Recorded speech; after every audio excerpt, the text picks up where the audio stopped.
أفضل الذكر فاعلم أنه لا إله إلا الله لا إله إلا الله لا إله إلا الله محمد رسول الله صلى الله عليه وسلم لا إله إلا الله لا إله إلا الله لا إله إلا الله لا إله إلا الله لا إله إلا الله لا إله إلا الله لا إله إلا الله لا إله إلا الله لا إله إلا الله لا إله إلا الله لا إله إلا الله لا إله إلا الله لا إله إلا الله لا إله إلا الله لا إله إلا الله لا إله إلا الله لا إله إلا الله محمد رسول الله لا إله إلا الله لا إله إلا الله لا إله إلا الله لا إله إلا الله لا إله إلا الله على النبي صلاة الله لا إله إلا الله على النبي صلاة الله لا إله إلا الله على النبي سلام الله لا إله إلا الله على النبي سلام الله اللهم صل على سيدنا محمد اللهم صل عليه وسلم اللهم صل على سيدنا محمد اللهم صل عليه وسلم اللهم صل على سيدنا محمد يا ربي صل عليه وسلم اللهم صل على سيدنا محمد يا ربي صل عليه وسلم صلى الله على سيدنا محمد صلى الله عليه وسلم صلى الله على سيدنا محمد صلى الله عليه وسلم سبحان الله وبحمده سبحان الله العظيم سبحان الله وبحمده سبحان الله العظيم سبحان الله وبحمده سبحان الله العظيم سبحان الله وبحمده سبحان الله العظيم يا الله يا الله يا الله يا الله يا الله يا الله يا الله يا الله يا الله يا الله يا الله يا الله يا الله يا رحمن يا الله يا رحيم يا الله يا رحمن يا الله يا رحيم يا الله يا رحمن يا الله يا رحيم اللهم صل على حبيبك سيدنا محمد وآله وصحبه وسلم اللهم صل على سيدنا محمد وآله وصحبه وسلم اللهم صل على حبيبك سيدنا محمد وعلى آله وصحبه وبارك وسلم أجمعين اللهم صل على حبيبك سيدنا محمد وعلى آله وصحبه وبارك وسلم أجمعين الفاتحة وآية الكرسي والسلام من سورة إخلاص مودتنا راح والدينا ووالديكم وأمواتنا وأمواتكم وأموات المسلمين أجمعين وحفظا إلى روح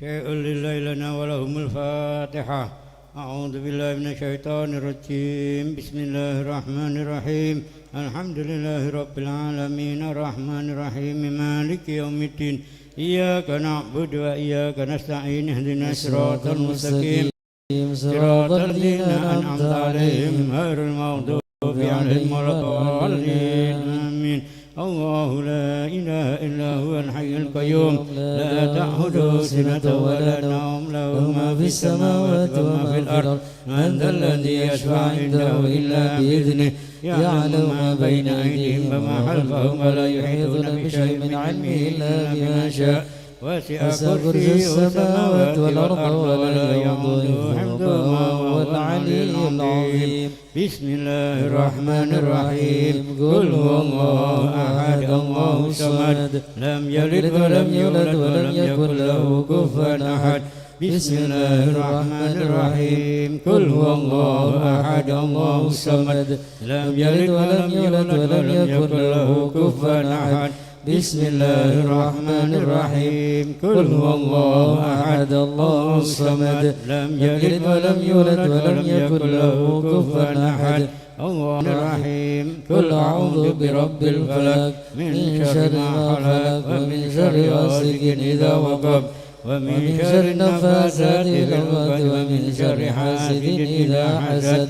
الله أكبر لا إله إلا الله والله أكبر. بسم الله الرحمن الرحيم قل أعوذ برب الناس ناس إله الناس من شر الوسواس الخناس الذي يوسوس في صدور الناس من الجنة والناس.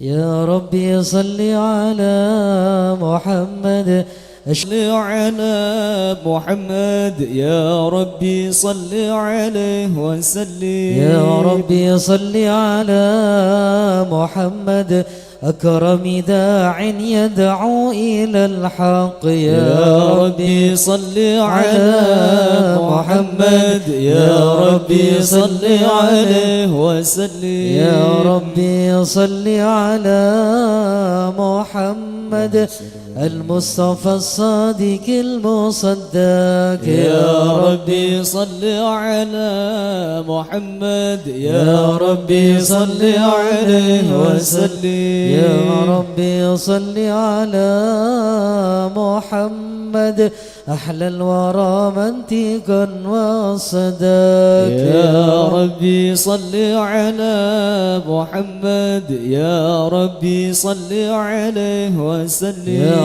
ربي صل على محمد أفضل من بالتقى تحقق. يا ربي صل على محمد يا ربي صل عليه وسلم. يا ربي صل على محمد من بالسخاء والوفاء تخلاك. يا ربي صل على محمد يا ربي صل عليه وسلم. يا ربي صل على محمد واجمع من الشمل ما تفرق. يا ربي صل على محمد يا ربي صل عليه وسلم. يا ربي صل على محمد واصل وسهل ما قد تعوق. يا ربي صل على محمد يا ربي صل عليه وسلم. يا ربي صل على محمد وافتح من الخير كل مغلاق. يا ربي صل على محمد يا ربي صل عليه وسلم. يا ربي صل على محمد وآله ومن بالنبي تعلق. يا ربي صل على محمد يا ربي صل عليه وسلم. يا ربي صل على محمد وآله ومن للحبيب يعشق. يا ربي صل على محمد يا ربي صل عليه وسلم. يا ربي صل على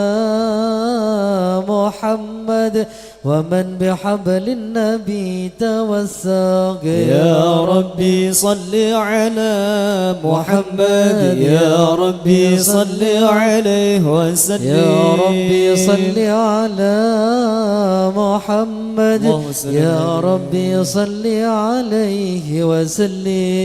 يا ربي صل على محمد يا ربي صل عليه عليه وسلم اللهم صل وسلم وبارك عليه. أعوذ بالله من الشيطان الرجيم. بسم الله الرحمن الرحيم. إنا فتحنا لك فتحا مبينا ليغفر لك الله ما تقدم من ذنبك وما تأخر ويتم نعمته عليك ويهديك صراطا مستقيما صلى الله عليه وينصرك الله نصرا عزيزا. لقد جاءكم رسول من أنفسكم عزيز عليه ما عنتم حريص عليكم بالمؤمنين رؤوف رحيم يا رحيم. فإن تولوا فقل حسبي الله حسبي الله لا إله إلا هو عليه توكلت وهو رب العرش العظيم. إن الله وملائكته يصلون على النبي يا أيها الذين آمنوا صلوا عليه وسلموا تسليما. اللهم وسلم وبارك عليه. السلام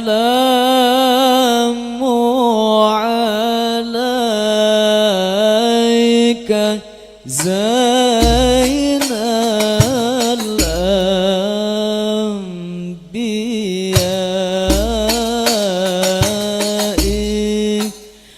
السلام عليك. السلام عليك يا زين الأنبياء.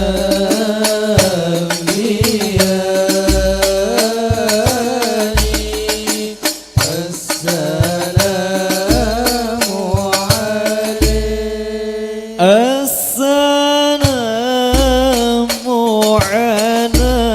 عليك أتقى الأتقياء.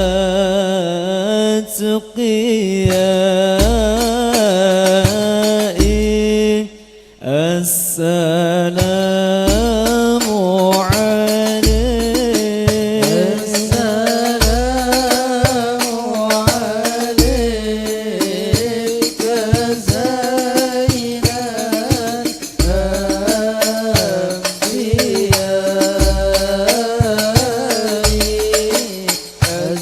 السلام عليك. السلام عليك أصفى الأصفياء.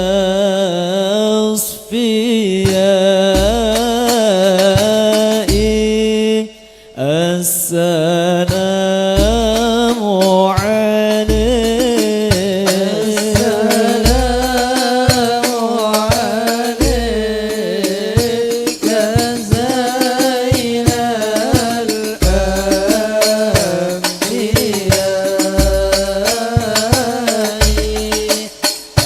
السلام عليك.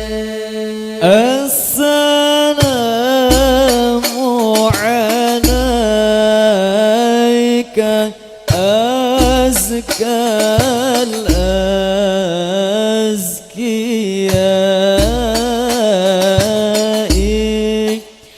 السلام عليك. السلام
زين الأنبياء السلام السلام عليك أتقى الأتقياء السلام السلام عليك زين الأنبياء السلام السلام عليك أتقى الأتقياء السلام عليك أحمد يا حبيبي السلام عليك طه يا طبيبي السلام عليك أحمد يا حبيبي السلام عليك طه يا طبيبي السلام عليك مشفع في القيامة السلام عليك السلام عليك السلام عليك زين الأنبياء السلام عليك أتقى الأتقياء السلام عليك زين الأنبياء السلام عليك أتقى الأتقياء الله الله الله على نور رسول الله الله الله الله على نور رسول الله الله الله الله على نور رسول الله الله الله الله على نور رسول الله النبي صلوا عليه صلوات الله عليه النبي صلوا عليه صلوات الله عليه ويهدى الدرجات كل من صلى عليه الله الله الله على نور رسول الله الله الله الله على نور رسول الله يا رسول الله الشفاعة يا حبيب الله الشفاعة يا رسول الله الشفاعة يا حبيب الله الشفاعة لما ناديت لبينا أذن السمع والطاعة يا رسول الله الشفاعة يا حبيب الله الشفاعة يا رسول الله الشفاعة يا حبيب الله الشفاعة لما ناديك لبينا أذن السمع والطاعة اللهم صل وسلم وبارك عليه اللهم صل وسلم وبارك عليه وعلى آله. بسم الله الرحمن الرحيم. الحمد لله القوي سلطانه الواضح برهانه المبسوط في الوجود كرمه وإحسانه صلى الله عليه تعالى مجده وعظم شانه خلق الخلق لحكمة وطوى عليها علمه وبسط لهم من فيض المنة ما جرت به في أقداره القسمة صلى الله عليه أرسل إليهم أشرف خلقه وأجل عبيده رحمة تعلقت إرادته الأزلية بخلق هذا العبد المحبوب، فانتشرت آثار شرفه في عوالم الشهادة والغيوب. فما جل هذا المن الذي تكرم به المنان، وما أعظم هذا الفضل الذي برز من حضرة الإحسان صورة كاملة ظهرت في هيكل محمود، فتعطرت بوجودها كناف الوجود، وطرزت برد العوالم بطراز التكريم. اللهم صل وسلم أشرف الصلاة والتسليم على سيدنا ونبينا محمد الرؤوف الرحيم. اللهم صل وسلم وبارك، اللهم صل وسلم وبارك عليه وعلى آله. تجلى الحق في عالم قدسه الواسع تجليا قضى بانتشار فضله في القريب والشاسع، فله الحمد الذي لا تنحصر أفراده بتعداد، ولا يمل تكراره بكثرة ترداد، حيث أبرز من عالم الإمكان صورة هذا الإنسان ليتشرف بوجوده ثقلان وتنتشر أسراره في الأكوان. فما من سر اتصل به قلب منيب إلا من سوابغ فضل الله على هذا الحبيب. يا لقلب سروره قد توالى بحبيب عم لنا منوالا، جل من شرف الوجود بنور غمر الكون بهجة وجمالا، قد ترك في الحسن أعلى مقام وتناهى في مجده وتعالى، لحظت العيون فيما اجتلته بشرا كاملا يزيل الضلالا، وهو من فوق علم ما قدرت رفعة في شؤونه وكمالا.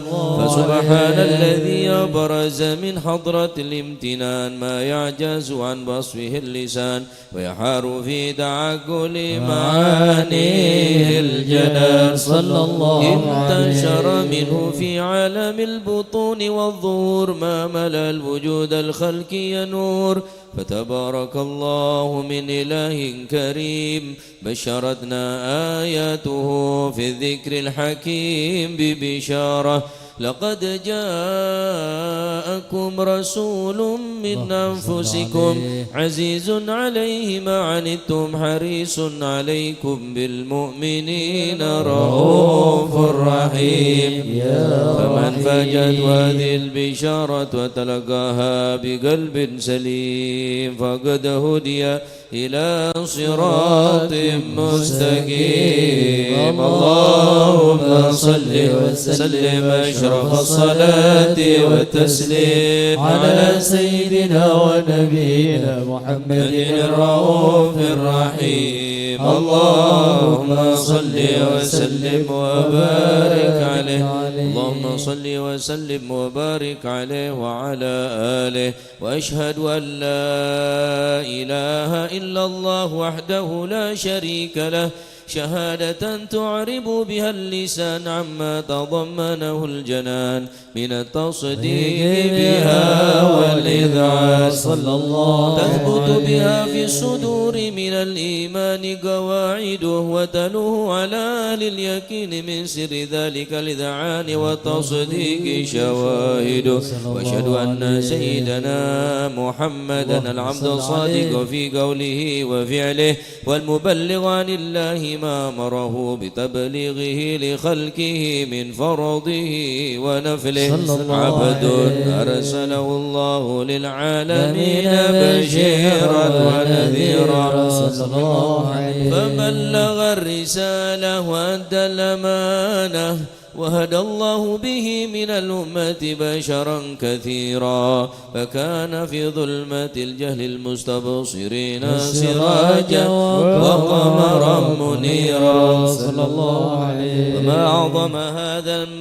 فما أعظمها من منة تكرم الله بها على البشر وما أوسعها من نعمة انتشر سرها في البحر والبر اللهم صل وسلم بأجل الصلوات وجمعها وأزكى التحية وأوسعها على هذا العبد الذي وفى بحق العبودية صلى الله وبرز فيها في خلعة الكمال وقام بحق الربوبية في مواطن الخدمة لله وأقبل عليه غاية الإقبال صلاة يتصل بها روح المصلي عليه به وينبسط في قلبه نور سر تعلقه به وحبه ويكتب بعناية فيه في عناية الله في حسبه وعلى آله وصحبه الذين تقوا صهوة المجد بقربه صلى الله وتفيأوا ظلال الشرف الأصل بوده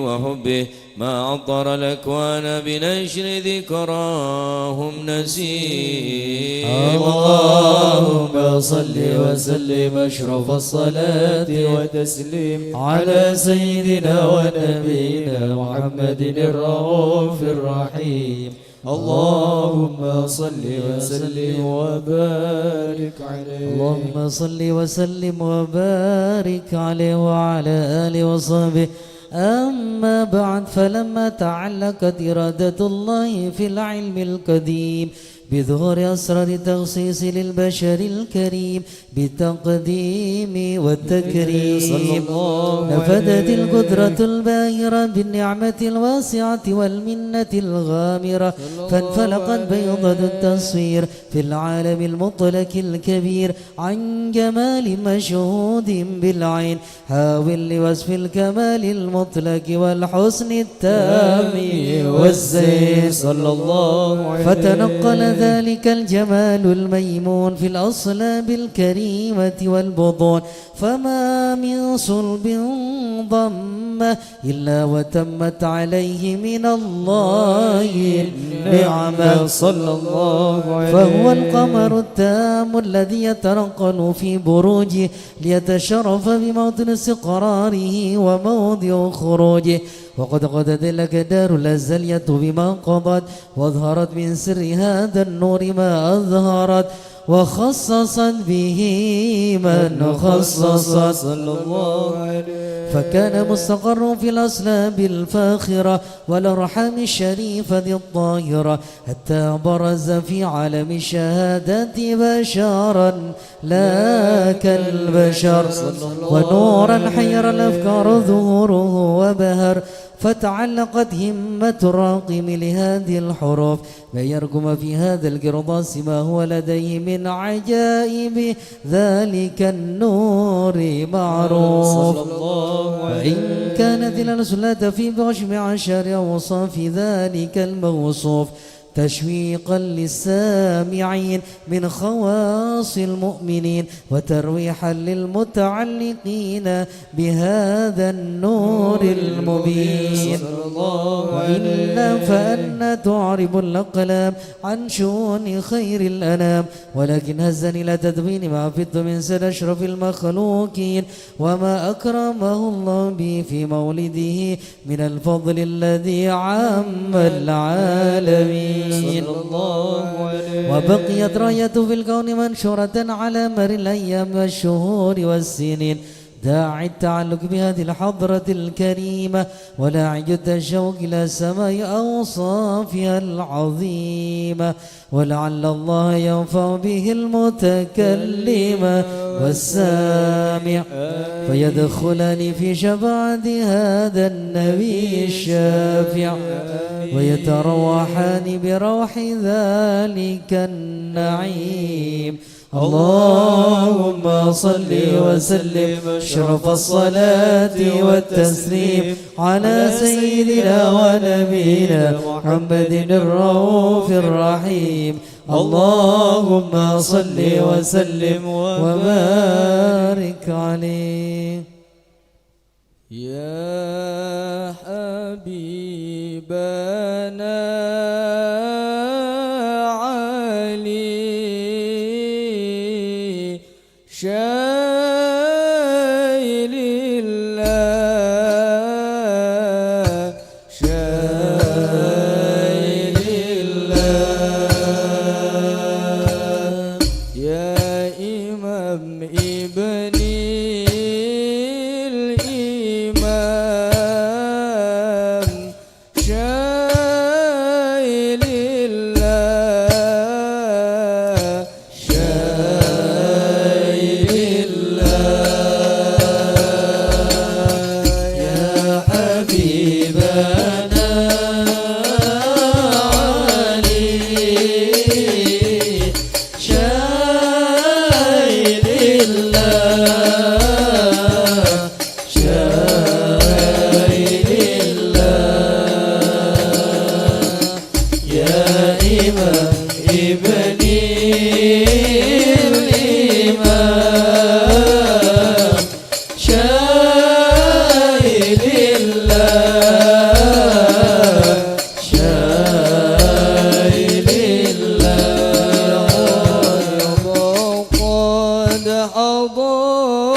ربي فاجعلنا من الأخيار.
الله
واصطفاك يا خير محبوب للمولى الله قربك منه واصطفاك الله قربك منه واصطفاك يا من تعالى على بارتفاع اغفر ذنوبي وجنبنا الهلاك يا من تعالى على بارتفاع اغفر ذنوبي وجنبنا الهلاك اغفر ذنوبي وجنبنا الهلاك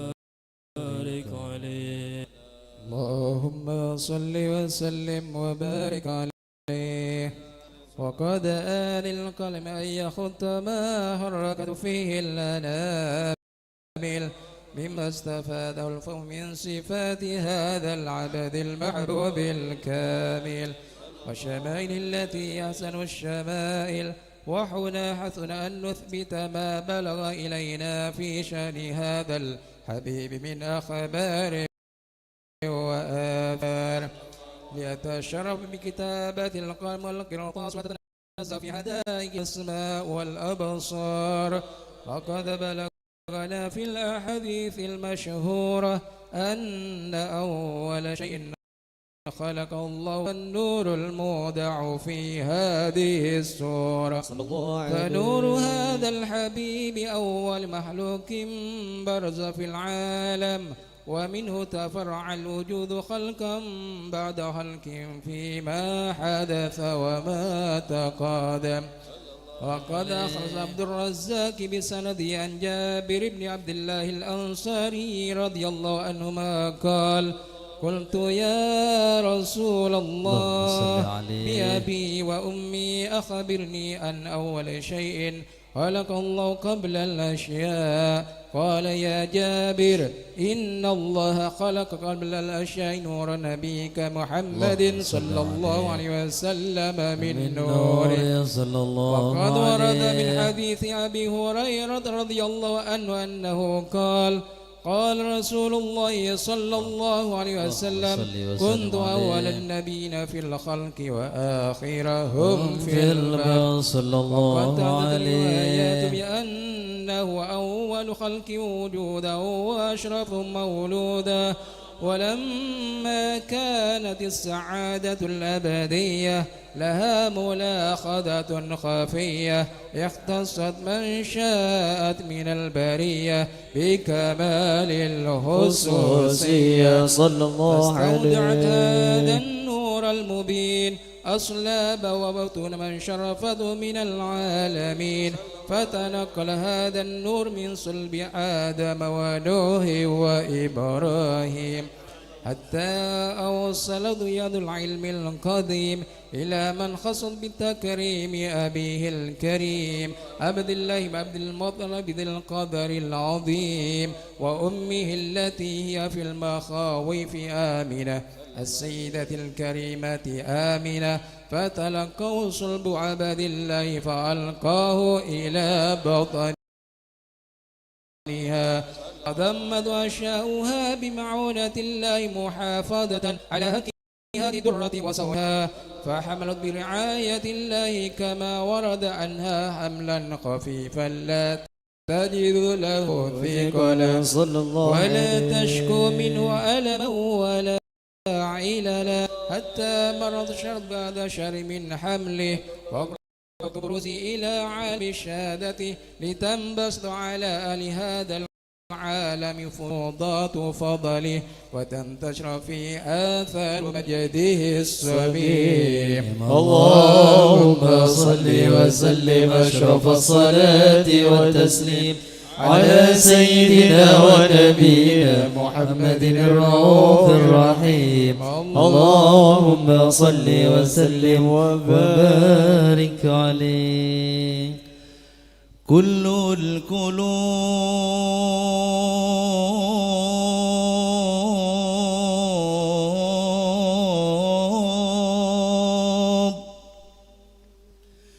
القلوب إلى الحبيب تميل.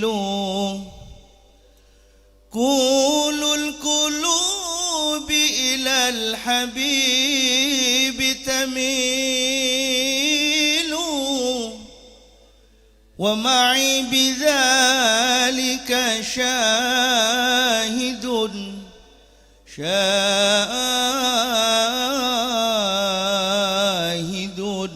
ودليل. أما الدليل إذا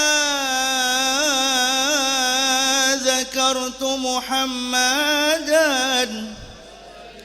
صارت دموع العاشقين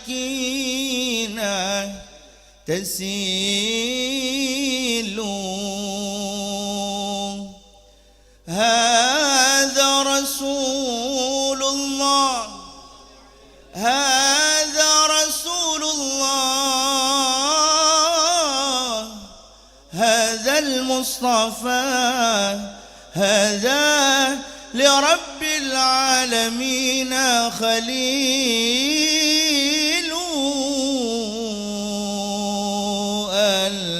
المدد المدد المدد يا رسول الله. المدد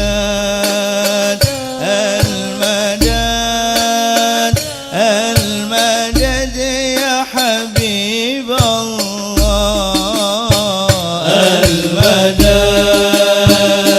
المدد المدد يا رسول الله. رسول الله.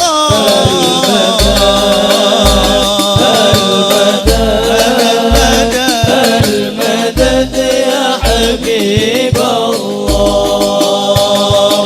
ربي فاجعل مجتمعنا غاية حسن الختام، واعطنا ما قد سألنا من عطاياك الجسام. المدد المدد المدد يا رسول الله. رسول الله. المدد المدد يا حبيب الله. أكرم الأرواح منا بلقاء خير الأنام، وابلغ المختار عنا من صلاة وسلام. المدد المدد المدد يا رسول الله. رسول الله. المدد المدد يا حبيب الله. مدد مدد مدد مدد مدد مدد يا رسول الله. مدد مدد مدد مدد مدد مدد مدد يا حبيب الله. سيدي صاحب الحضرة أكرمنا منك بنظرة.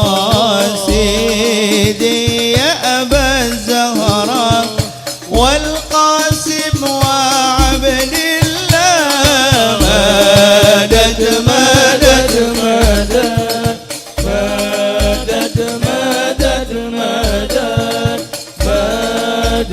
يا رسول الله مدد مدد مدد مدد مدد مدد مدد يا حبيب الله سيدي أنت الحبيب بذكرك قلبي يطيب سيدي حاشا يا خيب من لاذ برسول الله مدد مدد مدد مدد مدد مدد مدد يا رسول الله مدد مدد مدد مدد مدد مدد مدد يا حبيب الله سيدي أنت المختار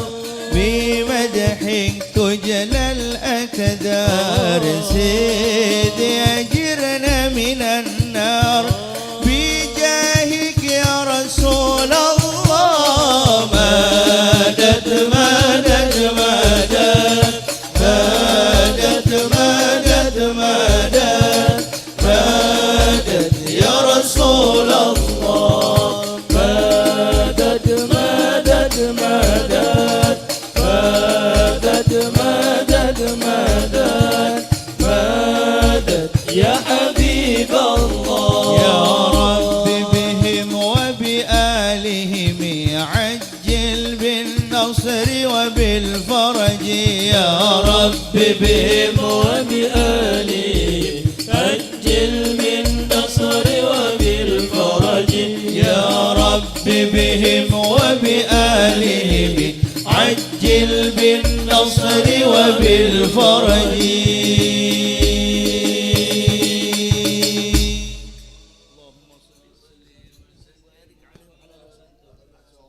اللهم صل وسلم وبارك عليه وعلى آله ومنذ علقت به هذه الدرة المكنونة والجوهرة المسونة والكون كله يصبح ويمسي في سرور وابتهاج بقرب ظهور شراك هذا السراج والعيون متشوفة إلى بروزه متشوقة إلى التقاط جواهر كنوزه وكل دابة لقريش نطقت بفصيح العبارة معلنة بكمال البشارة وما من حامل حملت في ذلك العام إلا أتت في حملها بغلام من بركات وسعادة هذا الإمام صلى الله عليه ولم تزل الأرض والسماوات متضمخة بعطر الفرح بملاقاة أشرف البريات وبروزه من عالم الخفاء إلى عالم الظهور بعد تنكله في البطون والظهور قدر الله في الوجود بهجة التكريم وبسط في العالم الكبير مائدة التشريف والتعظيم ببروز هذا البشر الكريم اللهم صل وسلم أشرف الصلاة والتسليم على سيدنا ونبينا محمد الرؤوف الرحيم اللهم صل وسلم وبارك عليه اللهم صل وسلم وبارك عليه فحين قرب أوان وضع هذا الحبيب على ذي السماوات والأرض ومن فيهن بالترحيب وامطار الجود الإلهي على أهل الوجود تفيدا والسنة الملائكة بالتباشر العالمين تعج سبحان الله والحمد لله ولا إله إلا الله الله أكبر سبحان الله والحمد لله ولا إله إلا الله الله أكبر سبحان الله والحمد لله ولا إله إلا الله والله أكبر هذا المستور ليبرز نوره كاملا في عالم الدهور نورا فاق كل نور وأنفذ الحق حكمه على من أتم الله عليه النعمة من خواص الأمة أن يحضر عند وضعه أمة تأنيسا لجناب المسعود ومشاركة لها في هذا السمات الممدودة صلى الله عليه وسلم. مريم والسيدة آسيا ومهما من الحور العين من قسم الله له من الشرف بالقسمة الوافية.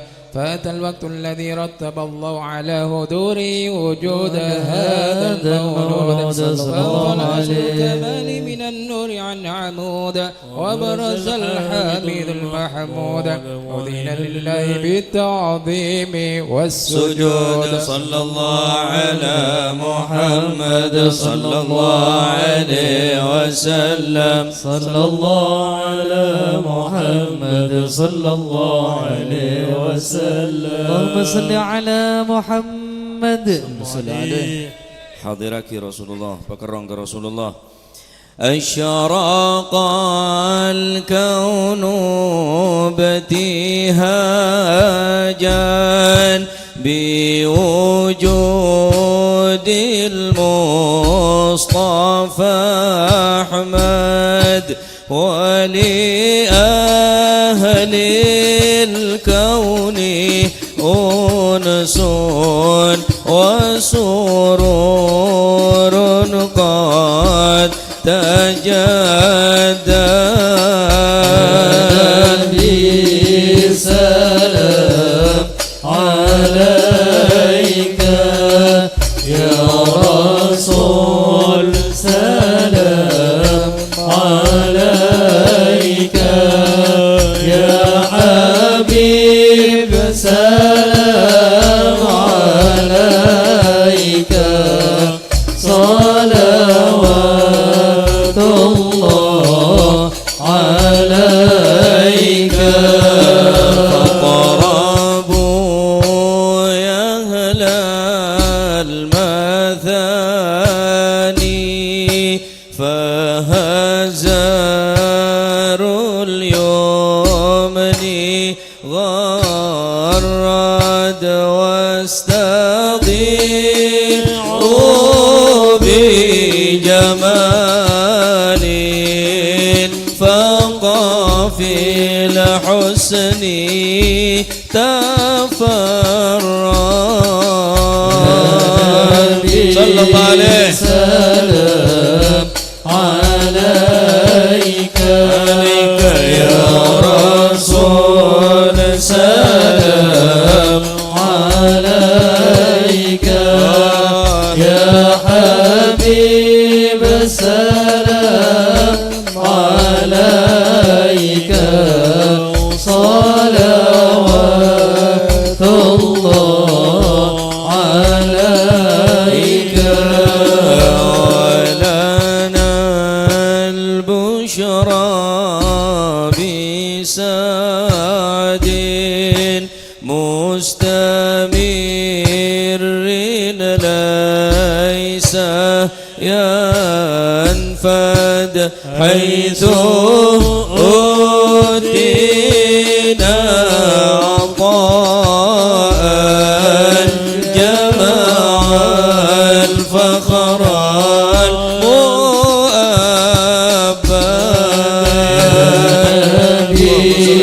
سلام عليك يا رسول سلام عليك يا حبيب سلام عليك صلوات الله عليك.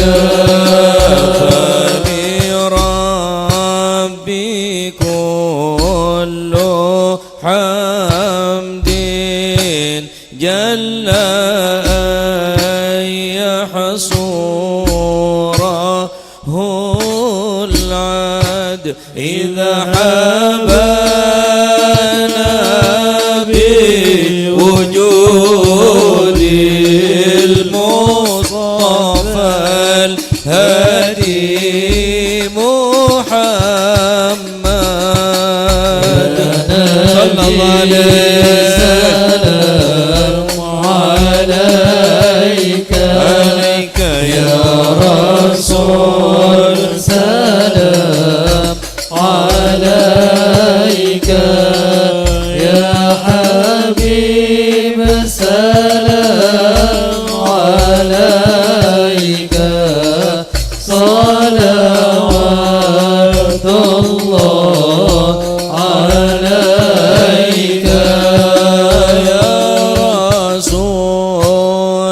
الله أهلا بك إن بك نسعد وبجاهه يا إلهي جد وبلغ كل مقصود آمين سلام عليك يا رسول سلام عليك يا حبيب سلام عليك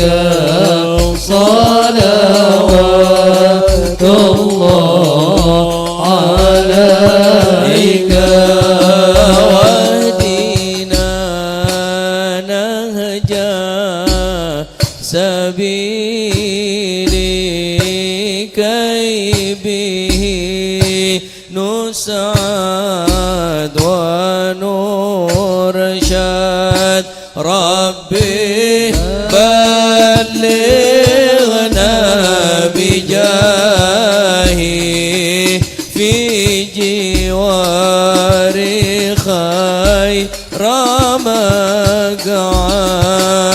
مقعد آمين يا الله يا رب سلام عليك الله يا الله يا الله سلام عليك الله يا حبيب سلام عليك صلوات الله عليك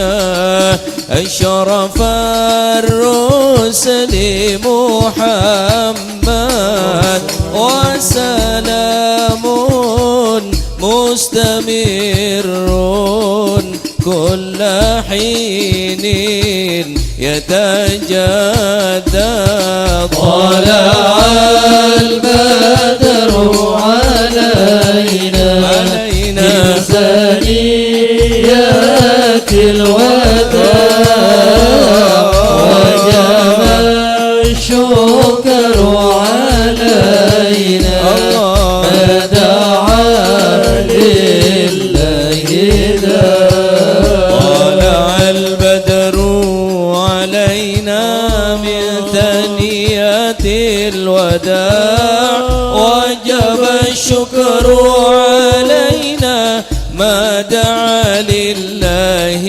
طلع البدر علينا وجب الشكر علينا ما دعا لله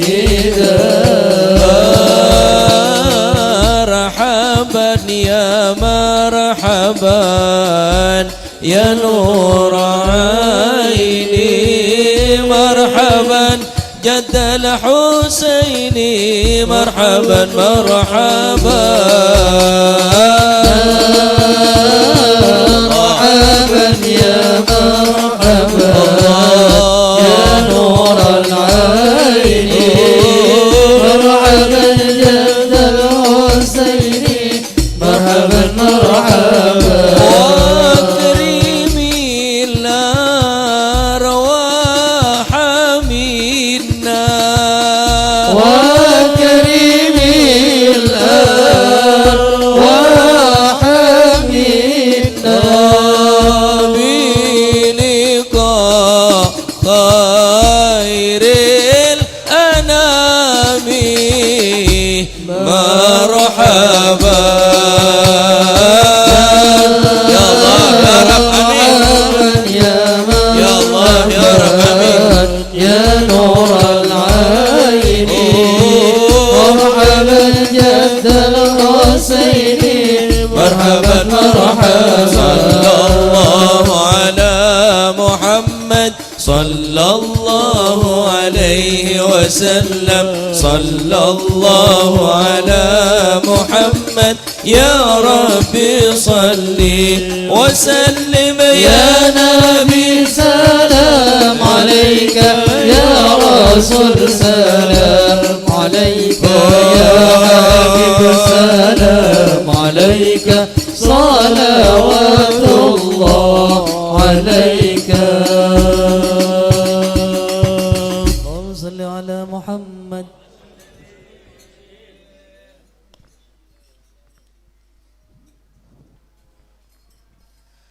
اللهم صل وسلم على سيدنا محمد وعلى آل سيدنا محمد عليك بتقوى الله في السر والعلان وقلبك ناظفه من الرجس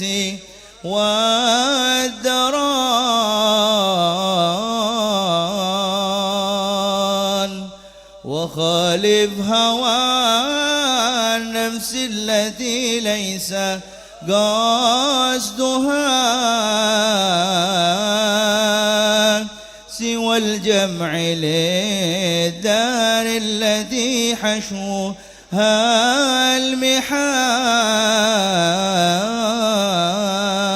المحان وصحب ذوي المعروف والعلم والهدى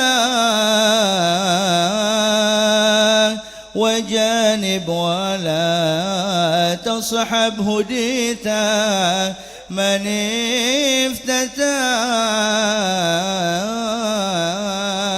افتتان وإن ترضى بالمقسوم عشتا مناعما وإن لم تكن ترضى به عشت في حزان وصلي بقلب حاضر غير غافلين ولا تلهو عن ذكر المقابر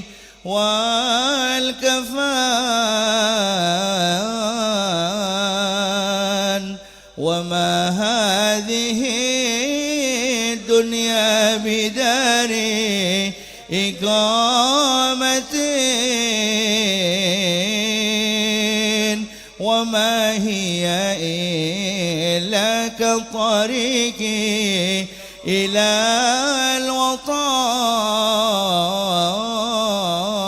الوطن وما الدار إلا جنة لمن اتقى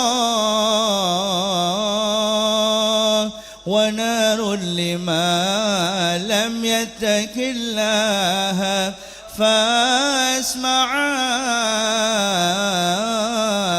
فاسمعان فيا رب عاملنا بلطفك واكفنا بجودك واعصمنا من الزيغ والفتان ووفق وسدد وأصلح الكل واهدنا لسنة خير الخلق والسيد سيد الحسن عليه صلاة الله ثم سلامه صلاة وتسليما إلى آخر الزمان والحمد لله رب العالمين. بسم الله الحمد لله والصلاة والسلام على رسول الله سيدنا ومولانا محمد بن عبد الله لا حول ولا قوة إلا بالله.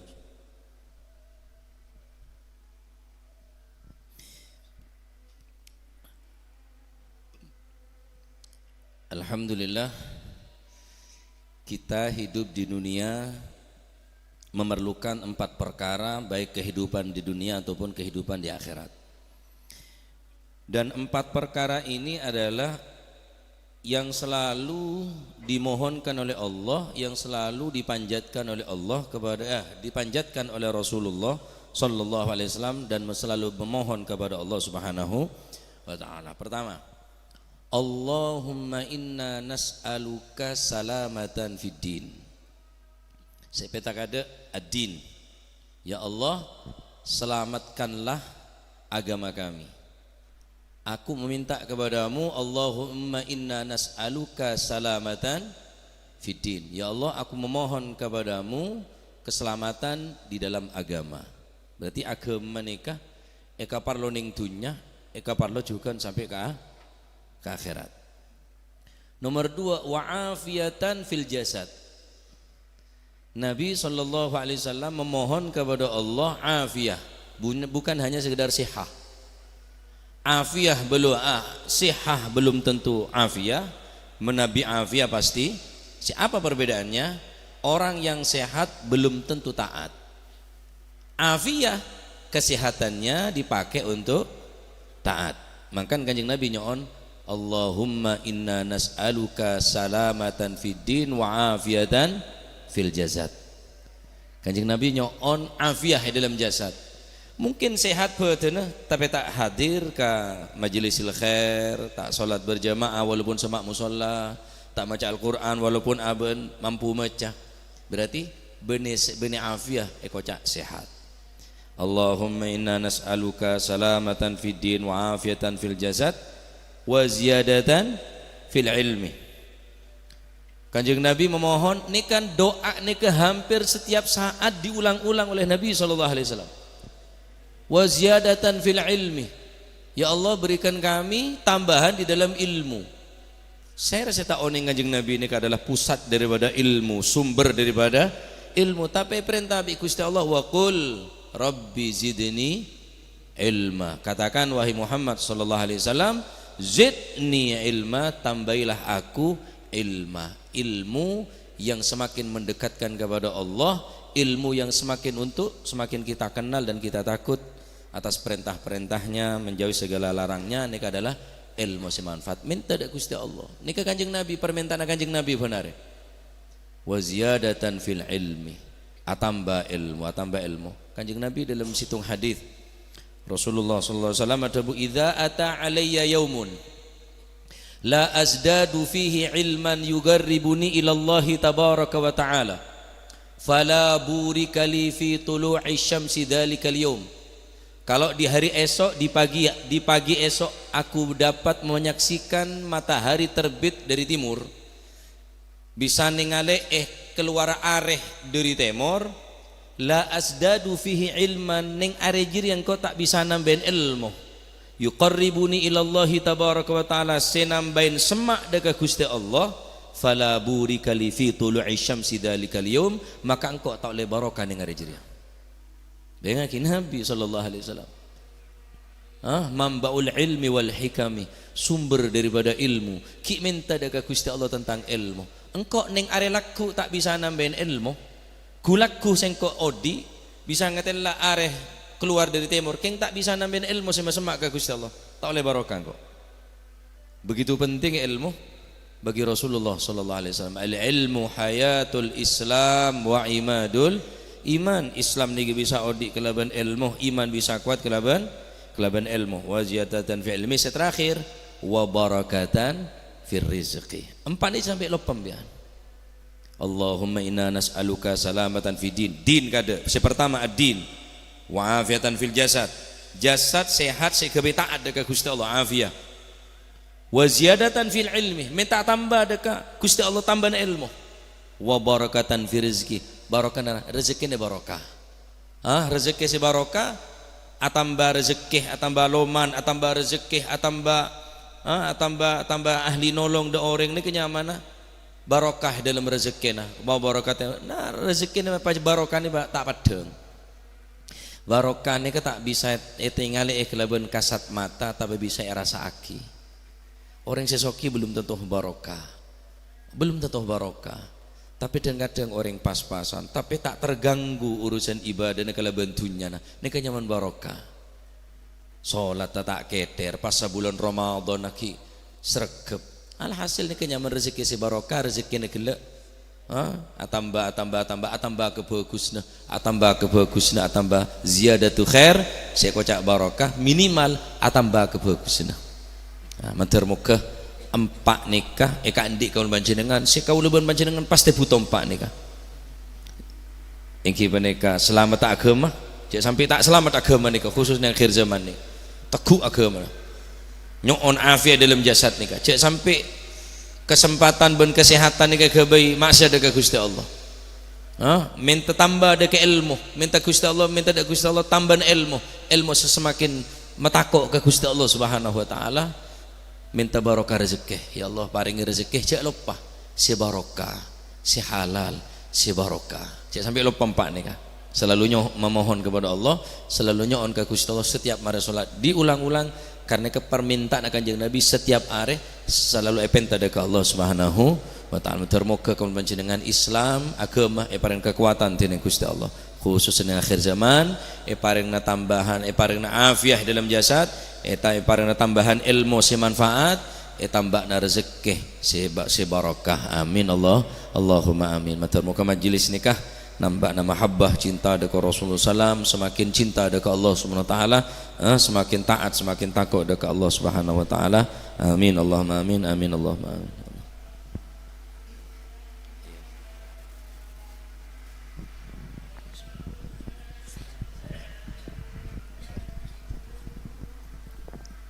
Bismillahirrahmanirrahim alhamdulillahirabbil alamin hamdan yuwafi ni'mahu wa yukafi mazidah يا ربنا لك الحمد كما ينبغي لجلال وجهك ولعظيم سلطانك اللهم صل وسلم على سيدنا محمد في الأولين وصل وسلم على سيدنا محمد في الآخرين وصل وسلم على سيدنا محمد في كل وقت وحين وصل وسلم على سيدنا محمد في الملأ الأعلى إلى يوم الدين وصل وسلم على سيدنا محمد وعلى آله وصحبه أجمعين ولما ندم الفكر من درار الأوصاف المحمدية أكودا توجهت إلى الله متوسلا بسيدي وحبيبي محمد صلى الله عليه وسلم أن يجعل سعي فيه مشكورا وفعلي فيه محمودا وأن يكتب عملي في الأعمال المقبولة وتوجهي في التوجهات الخالصة والصلات الموصولة اللهم يا من إليه تتوجه الآمال فتعود ضافرة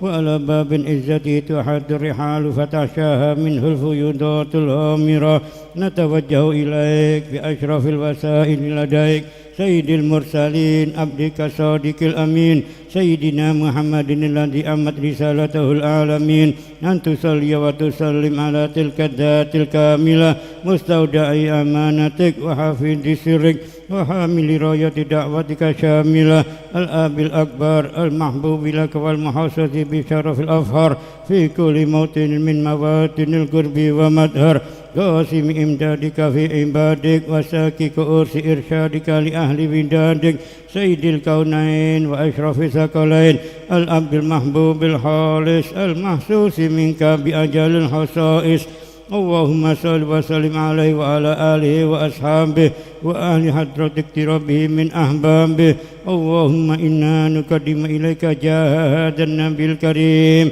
ونتوسل إليك بشرف مقامه العظيم أن تلاحظنا في حركاتنا وسكناتنا بعين عنايتك وأن تحفظنا في جميع أدوارنا وتقلباتنا بجميل رعايتك وحسن وقايتك وأن تبلغنا من شرف القرب إليك وإلى هذا الحبيب غاية آمالنا وتتقبل منا ما تحركنا فيه من نياتنا وأعمالنا وتجعلنا في حضرة هذا الحبيب من الحاضرين وفي طرائق اتباعه من السالكين ولحقك وحق من المؤدين ولأهلك من الحافظين اللهم إن لنا أدماء في رحمتك الخاصة فلا تهرمنا وذنونا جميلة هي وسيلتنا إليك فلا تغيبنا آمنا بك وبرسولك وما جاء به من الدين وتوجهنا به إليك مستشفئين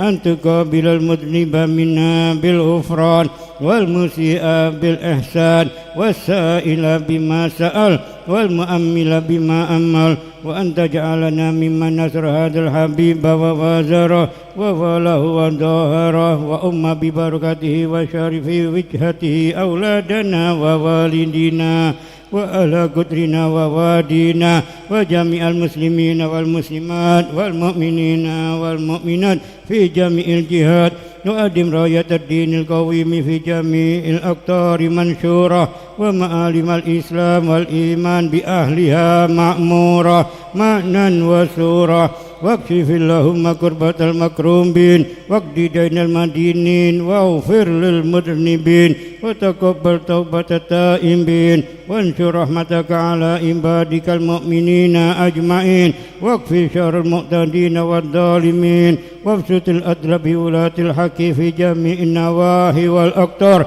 وأيدهم بتأييد من عندك ونصر على المعاندين من المنافقين والكفار وجعلنا يا رب في الحسن الحسين من جميع البلايا وجعلنا يا رب في الحسن الحسين من جميع البلايا وفي الحرز المكين من الذنوب والخطايا وأدمنا في العمل بطاعتك وصدق في حكمتك قائمين وإذا توفيتنا فتوفنا مسلمين مؤمنين واختم لنا منك بخير أجمعين وصل وسلم على هذا الحبيب المحبوب للأجسام والأرواح والقلوب وعلى آله وصحبه ومن إليه منسوب وآخر دعوانا أن الحمد لله رب العالمين سبحانك ربك رب العزة عما يصفون وسلام على المرسلين والحمد لله رب العالمين.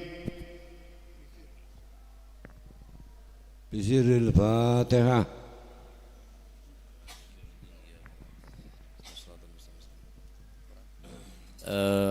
Mohon barokah Fatihah.